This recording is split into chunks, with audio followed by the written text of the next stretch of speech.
Okay, a quick change up to show you that you can still utilize these watertight connectors with the pre-made cable.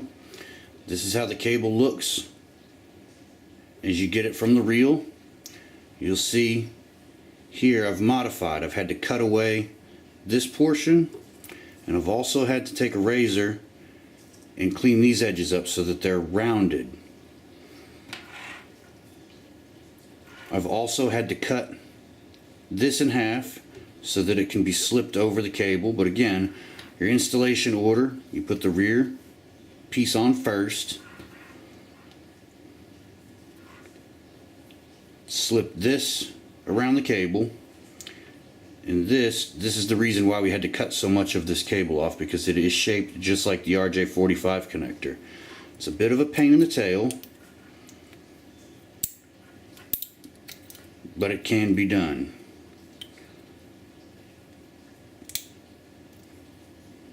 And all that's squeezed into place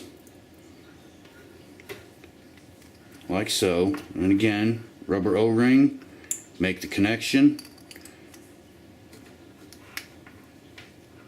smush all that in place and tighten down. Same thing here.